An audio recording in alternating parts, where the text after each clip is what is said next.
James Blair, a Scottish-Irish MP, owned 1,598 slaves in British Guiana.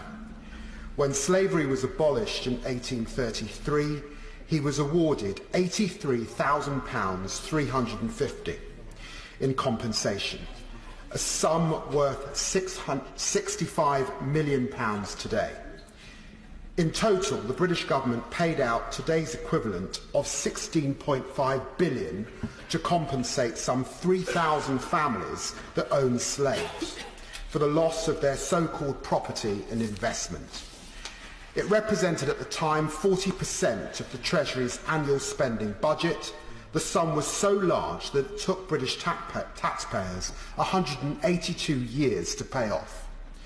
Taxpayers like the children of Windrush, who were invited to Britain from Commonwealth countries in 1948. The children of the very slaves that James Blair owned. The children of people who had their British identity thrust upon them centuries ago, when they were stolen from their homes and sold as property. When it was revealed that hundreds of the Windrush generation had been wrongly detained, deported, left destitute and made homeless by the government, originally the expectation was that the Home Office would distribute somewhere between 200 million and 570 million to victims of the Windrush scandal. But just £62,000, 198, has been paid out to 36 people from the Home Office compensation pot. These are people who've been denied a lifetime of employment, housing, citizenship, wealth and opportunity. Many of the victims are still heavily in debt. Take Glenda Césaire, who came to Britain legally as a 3-month-old child in 1961 from Dominica. She was sacked from her job in a GP practice and then denied welfare while she remained unemployed. How did the Home Office arrive at a compensation fee of only £22,000 664? Was this meant to cover the loss of earnings over 10 years, the impact on family life, and the distress caused by being wrongfully detained? For so many people, these petty payouts have been nothing short of insulting, degrading, and shameful.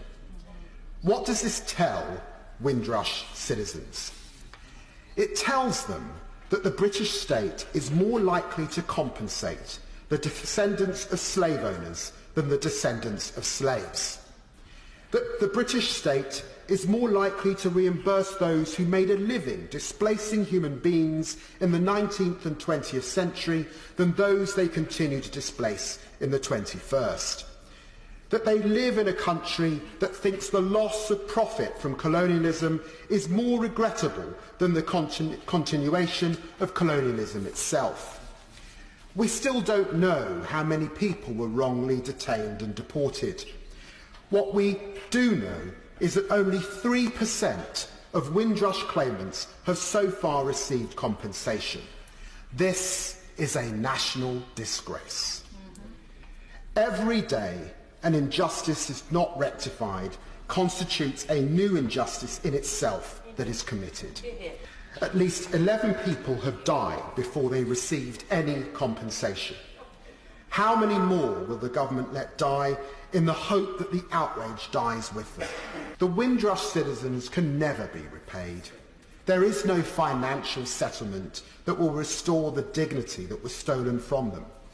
There is no amount of money that will reverse years of pain from family separation. And there is no reimbursement that will rectify state-sanctioned brutality.